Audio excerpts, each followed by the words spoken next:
दोस्तों, एक समय की बात है। एक नगर में एक युवक रहता था जो अपने दुखों से बहुत परेशान हो चुका था। वह अपने जीवन से हार मान चुका था, इसलिए उसने तय किया था कि वह अपना यह जीवन समाप्त कर देगा। यही सोचकर आधी रात को वह पहाड़ की चोटी की तरफ निकल पड़ा। अंधेरा घना था और युवक को कुछ साफ नजर नहीं आ रहा था। फिर भी वह पहाड़ की चोटी की ओर बढ़ता ही जा रहा था। वह धीरे धीरे करके एक एक कदम आगे बढ़ाता ही जा रहा था और जैसे जैसे वह आगे बढ़ रहा था, उसकी आंखों से आंसू भी तेजी से बहते ही जा रहे थे। उसके आंखों से आंसू रुकने का नाम ही नहीं ले रहे थे।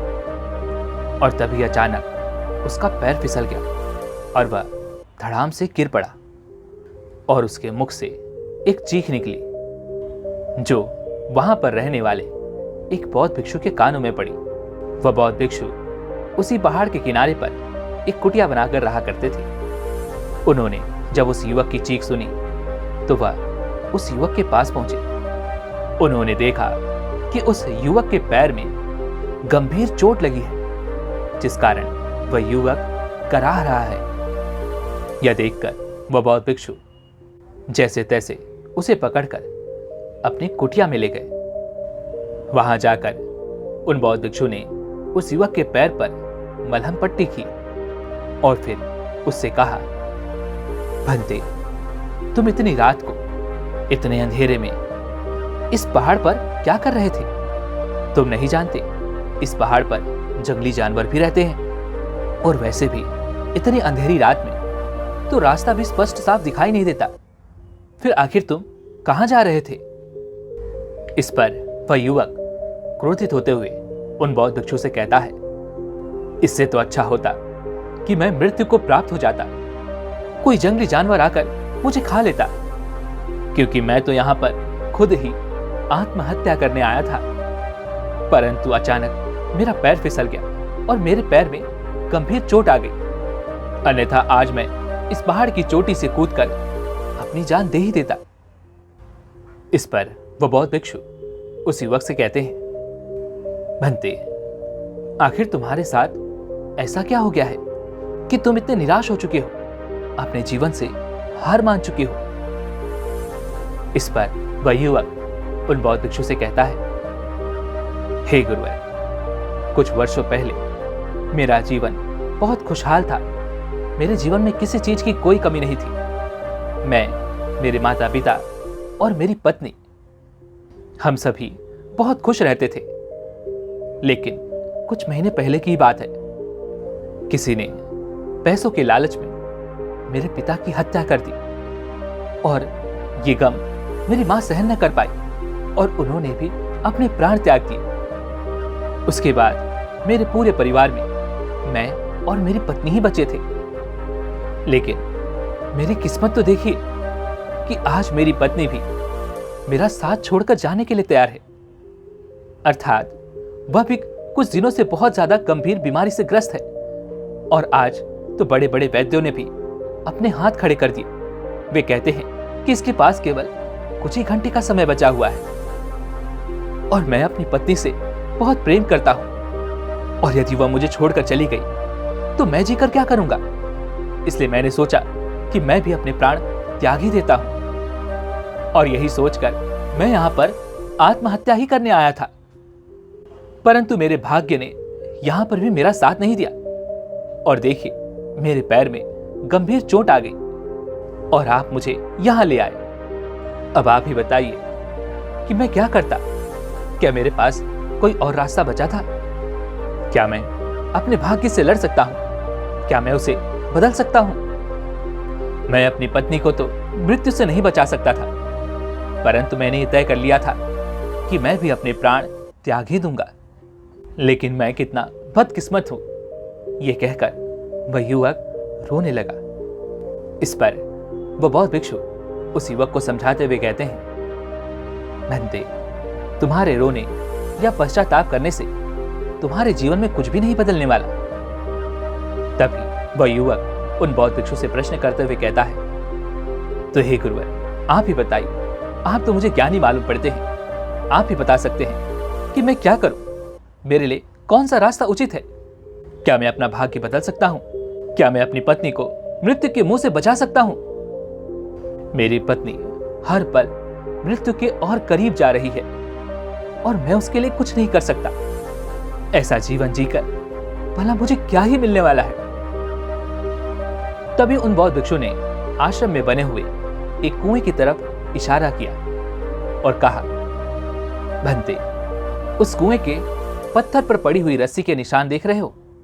समय के साथ उस रस्सी के निशान को मिटाया जा सकता है, और अगर पत्थर पर पड़े हुए उस रस्सी के निशान को मिटाया जा सकता है तो भाग्य भी अवश्य ही बदला जा सकता है।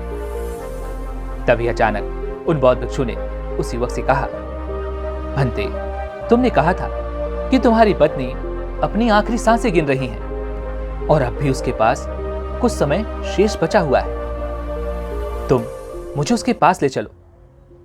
इतना कहकर उन बौद्ध भिक्षु ने अपनी पोटली उठाई और उस युवक के साथ वह उसके घर की ओर जाने लगे। अंधेरा काफी घना था और सामने का रास्ता भी नजर नहीं आ रहा था, लेकिन जैसे तैसे वे सभी आगे की ओर बढ़ते रहे।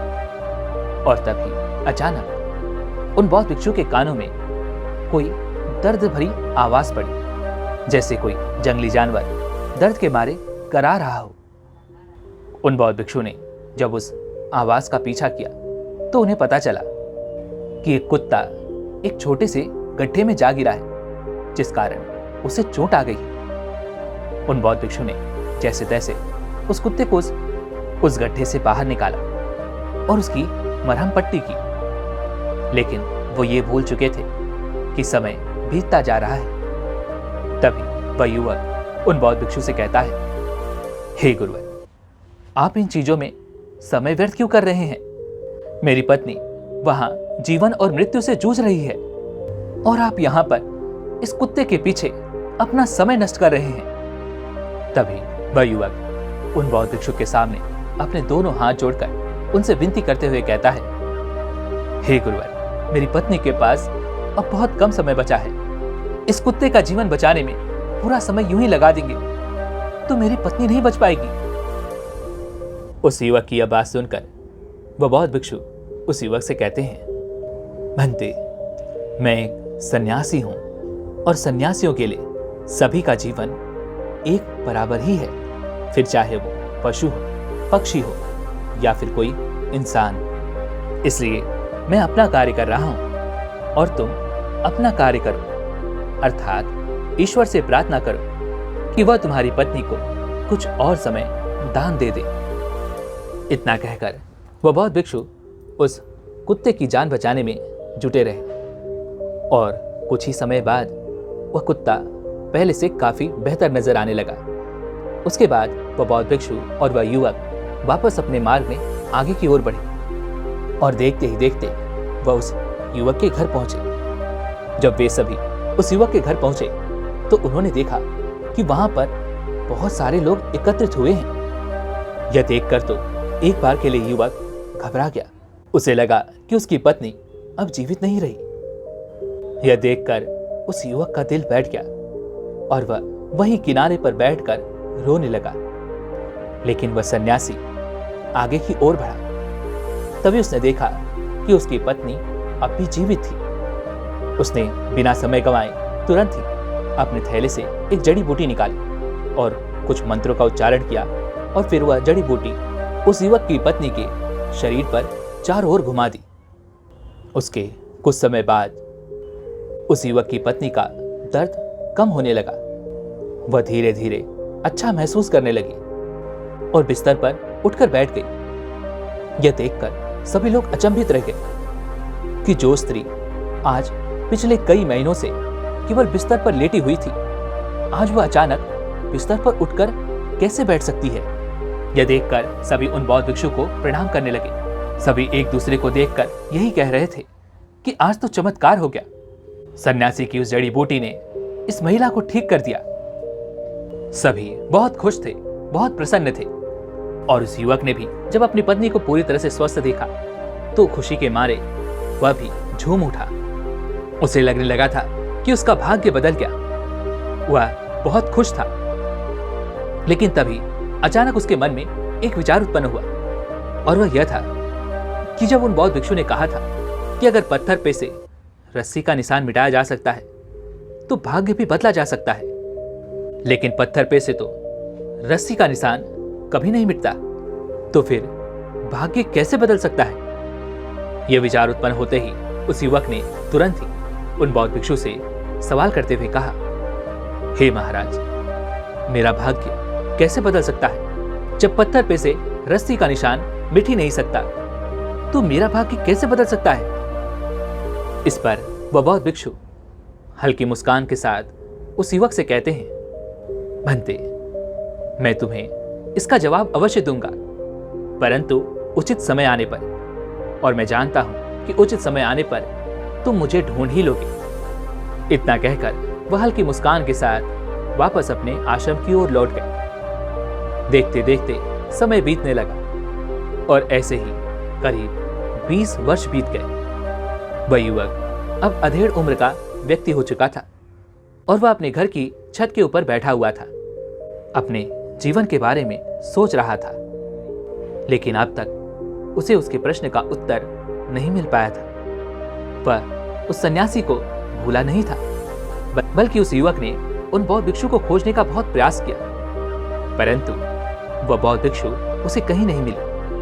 वह यह समझ नहीं पा रहा था कि आखिर उसका भाग्य कैसे बदल सकता है। वह हर मुमकिन कोशिश कर रहा था कि वह यह समझ सके कि उन बौद्ध भिक्षु ने उसकी पत्नी को मृत्यु से कैसे बचा लिया, जबकि बड़े से बड़े वैद्य, बड़े से बड़े चिकित्सक ने हाथ खड़े कर दिए थे और उन्होंने तो यह भी कह दिया था कि अब आपकी पत्नी के पास केवल कुछ ही समय शेष बचा हुआ है। तो उन बौद्ध भिक्षु ने मेरी पत्नी को मृत्यु के मुंह से कैसे बचा लिया? उस युवक को अपने इन सभी प्रश्नों के उत्तर किसी भी कीमत पर चाहिए थे। इसलिए वह हर रोज उन बौद्ध भिक्षु की तलाश के लिए निकलता, परंतु अब तक वह बौद्ध भिक्षु उसे कहीं नहीं मिले थे। तभी अचानक से किसी ने उसका नाम पुकारा। उसने छत से देखा तो उसके दरवाजे पर कोई व्यक्ति खड़ा था। वह तुरंत ही अपने घर के दरवाजे पर गया। उसने जब दरवाजा खोला तो उसने देखा कि वही बौद्ध भिक्षु उसके द्वार पर खड़े हैं। यह देख वह युवक बहुत प्रसन्न हुआ। वह अपने दोनों हाथ जोड़कर उनके सामने नतमस्तक हो गया और उन बौद्ध भिक्षु से कहने लगा, हे गुरुवर, मैंने आपको कहां कहां नहीं तलाशा, मैंने आपको हर जगह खोजा, परंतु आप मुझे कहीं नहीं मिले, और आज आप मेरे द्वार पर खुद ही आ गए। इतना कहकर वह युवक उन बौद्ध भिक्षु को घर में ले आया, उन्हें बैठने के लिए आसन दिया और फिर वह उन बौद्ध भिक्षु से कहता है, हे गुरुवर, अब तक मुझे मेरे प्रश्न का उत्तर नहीं मिला है, कृपया करके मेरे प्रश्न का उत्तर दें। इस पर वह बौद्ध भिक्षु उस युवक से कहते हैं, भंते, आज मैं तुम्हें यहां पर तुम्हारे प्रश्न का उत्तर देने ही आया हूं। तुम बेफिक्र होकर मुझसे जो चाहो पूछ सकते हो, मैं तुम्हारे प्रश्न का उत्तर तुम्हें अवश्य ही दूंगा। इस पर वह युवक उन बौद्ध भिक्षु से प्रश्न करते हुए कहता है, हे गुरुवर, आपने मुझे अब तक ये नहीं बताया कि भाग्य कैसे बदला जा सकता है। मैंने अपनी पत्नी की बहुत सेवा की, उसे मौत के मुंह से बाहर निकालने में आपने मेरी मदद की। उसके बाद मैंने उसकी देख रेख की, उसका ख्याल रखा, और देखते ही देखते एक बार वह फिर पहले जैसी हो गई। सब कुछ बहुत अच्छा चल रहा था। मेरा जीवन एक बार फिर से खुशहाल हो चुका था, परंतु अचानक एक दिन मेरी तबीयत बहुत खराब हो गई, और जब वैद्यों और हकीमों ने मेरी जांच की तब उन्होंने मेरी पत्नी से कहा कि अब मैं जीवित नहीं रहूंगा, मेरे पास केवल कुछ ही समय शेष बचा हुआ है। यह सुनकर मेरी पत्नी, जिसका मैंने इतना ख्याल रखा था, वह मुझे छोड़कर चली गई। उसने मेरे बारे में एक बार भी नहीं सोचा। उसने मुझे हमेशा हमेशा के लिए छोड़ दिया और किसी और व्यक्ति से विवाह कर लिया। मैं कुछ भी समझ नहीं पा रहा था कि आखिर ये सब क्या हो रहा है। और आज इतने सालों बाद जब मैं अपने जीवन के बारे में सोच रहा था, तब मुझे ऐसा ही लग रहा था कि आज भी मैं अकेला ही हूं। और अब मैं ये समझ नहीं पा रहा हूं कि जब मेरी पत्नी बीमार थी तो उस समय मैं आपके पास कैसे पहुंच गया। आपने मेरी पत्नी का इलाज किया, उसे ठीक किया, क्योंकि मुझे लगता था कि अगर मैं अपनी पत्नी को बचा सकता हूं तो मेरा भाग्य अवश्य ही बदल जाएगा। मेरी जिंदगी में खुशियां एक बार फिर से लौट आएंगी। और जब मेरी पत्नी पूरी तरह से ठीक हो गई तो मैं बहुत खुश भी था। लेकिन आज जब मैं अपनी पिछली जिंदगी के बारे में सोचता हूं और जब आज मैं अपनी परिस्थितियों को देखता हूं तो मुझे ऐसा लगता है कि मेरा वो फैसला सही नहीं था। अगर वह उसी समय मृत्यु को प्राप्त हो जाती तो आज मुझे इस तरह से अकेलेपन का पश्चाताप ना होता। जब उन बुरी परिस्थितियों में उसे मेरी जरूरत थी तब मैंने उसका साथ दिया, और जब मेरा बुरा समय आया तो उसने मेरा साथ छोड़ दिया, बल्कि उसने मुझे धोखा दिया और किसी और से विवाह कर लिया। हे गुरुवर, मुझे यह समझ नहीं आ रहा कि उस समय जब उसका बुरा समय चल रहा था, जब वह मृत्यु के करीब थी, तब क्या मैंने उसकी सहायता करके गलती की थी। मुझे तो यह समझ नहीं आ रहा कि क्या भाग्य को बदला जा सकता है या नहीं, क्योंकि यदि मेरे जीवन में अकेले ही रहना लिखा था, दुख भोगना लिखा ही था, तो मेरे जीवन में तो सब कुछ वही हो रहा है। फिर आखिर उस समय जो कुछ भी हुआ वो सब क्या था। इस पर वह बौद्ध भिक्षु मुस्कुराते हुए उस युवक से कहते हैं, भंते, आज तुम्हें बुरा प्रतीत हो रहा है क्योंकि तुम्हें लगता है कि तुम्हारी पत्नी ने तुम्हें धोखा दिया, वह तुम्हें छोड़कर चली गई। परंतु इस परिस्थिति का दूसरा पहलू तुम देख नहीं पा रहे। जरा सोच कर देखो, जब तुम बीमार पड़े थे उस समय तुम्हारी पत्नी अगर तुम्हारी सेवा करती तब भी क्या तुम ऐसा ही महसूस करते? तब भी क्या तुम्हें उसकी सहायता करने का पश्चाताप होता? वास्तविकता तो यही है कि उस समय तुम्हें भी ये नहीं पता था कि भविष्य में आखिर क्या होने वाला है। भविष्य में हमारे साथ क्या होगा ये कोई नहीं जानता। हम तो बस अपनी इच्छा और लालसा के पीछे ही भागते रहते हैं। तुम्हारी पत्नी जब मृत्यु के करीब थी तो उस समय तुमने जो कुछ भी किया वो तुम्हारा कर्तव्य था, और तुमने अपना कर्तव्य पूरा किया। तुमने किसी प्रकार का कोई गलत कर्म नहीं किया। तुम्हारे पास ऐसा कोई यंत्र या ऐसा कोई उपाय नहीं जिससे तुम आने वाले भविष्य को देख सको। उस समय तुम बस इतना ही जानते थे कि तुम अपनी पत्नी से प्रेम करते हो और तुम्हारी पत्नी भी तुमसे बहुत प्रेम करती है, इसलिए तुम्हें उसकी सहायता करनी चाहिए, और तुमने वैसा ही किया। परंतु अगर तुम्हें इस बात का तनिक भी अंदाजा होता कि भविष्य में वो बुरे वक्त में तुम्हारा साथ छोड़कर चली जाएगी, तो क्या तुम कभी उसका साथ देते? क्या तुम उसकी सहायता करते? कभी नहीं। हमारी जिंदगी भी इन्हीं दो पहलुओं के बीच में घूमती रहती है कि क्या मुझे वह प्यार करती है या फिर वह मुझे धोखा दे देगी। और रही बात भाग्य को बदलने की, तो भाग्य बदलने के लिए अपने भाग्य का भी पता होना बहुत आवश्यक है। अगर भाग्य का पता ही नहीं होगा तो आप बदलेंगे क्या? यदि किसी व्यक्ति का बुरा समय चल रहा है और भविष्य में उसका समय बदल जाए, वो कामयाब हो जाए और उसके पास सारी सुख सुविधाएं, धन दौलत, ऐशो आराम सब कुछ हो, यह सोचकर अगर वो आज अपने पूरे समय को अर्थात अपने भाग्य को बदलने के लिए निकले, तो भविष्य में अच्छा समय आने वाला है। वह उसको भी गंवा सकता है, और हम में से ये कोई नहीं जानता कि आने वाला समय कैसा होगा, किन परिस्थितियों से भरा होगा, क्योंकि जीवन बहुत विचित्र है, बड़ा रहस्यमयी है। इसके बारे में कोई भी पूरी तरह से सटीक जानकारी नहीं दे सकता, और यही जीवन की खूबसूरती भी है। क्योंकि अगर आपको यह पता होगा कि आपके भाग्य में क्या लिखा है, तो आप कभी भी आने वाले उस पल को भरपूर ढंग से नहीं जी पाएंगे, ना उस आने वाले पल के लिए उत्साहित होंगे। और जब भी आप कुछ नया हासिल करेंगे, जब भी आप कामयाबी पाएंगे, तब आपको वो खुशी भी महसूस नहीं होगी। यदि जीवन में अड़चनें नहीं होंगी तो जीवन का आनंद ही क्या रह जाएगा। और भविष्य का मतलब भी तो यही है कि जो हमें नहीं पता, जो हम नहीं जानते, हम उसे बदलने का प्रयास करते रहें। परंतु हम में से अधिकांश लोग जब उस प्रयास में विफल हो जाते हैं तो वह आत्महत्या करने चले जाते हैं, जैसा कि तुमने किया था। उस समय तुम्हारा बुरा समय चल रहा था और उन परिस्थितियों के आधार पर तुमने निर्णय लिया था, परंतु तुम यह नहीं जानते थे कि तुम्हारे साथ ऐसा भी कुछ होगा। और यदि आज तुम्हारा अच्छा समय चल रहा है तो ऐसा नहीं कि तुम्हारा जीवन ऐसे ही बीतने वाला है। हो सकता है कि तुम्हारे आने वाले समय में इससे भी बुरी परिस्थितियां लिखी हों। और यही जीवन की वास्तविकता है, क्योंकि जीवन एक चक्र की भांति है। जीवन में कभी सुख तो कभी दुख आता और जाता ही रहता है, और यही जीवन का असीम सत्य है। परंतु हम में से अधिकांश लोग तो अपने भूत और भविष्य में ही फंसे रह जाते हैं, जिसका कोई अंत नहीं, जो अनंत है। और आप उससे पार कैसे जा सकते हैं? उन बौद्ध भिक्षु के मुख से अपने प्रश्न का जवाब पाकर वह युवक पूरी तरह से संतुष्ट हो चुका था। अब उसे किसी से कोई शिकायत नहीं थी और ना ही किसी से कुछ पाने की लालसा। उसके बाद उस युवक का मन आनंद से भर चुका था। वह पूरी तरह से शांत हो चुका था। दोस्तों, उम्मीद है कि आपने भी आज की इस वीडियो से जरूर कुछ न कुछ सीखा होगा। तो इस वीडियो को लाइक और अपने दोस्तों के साथ शेयर भी जरूर कीजिएगा।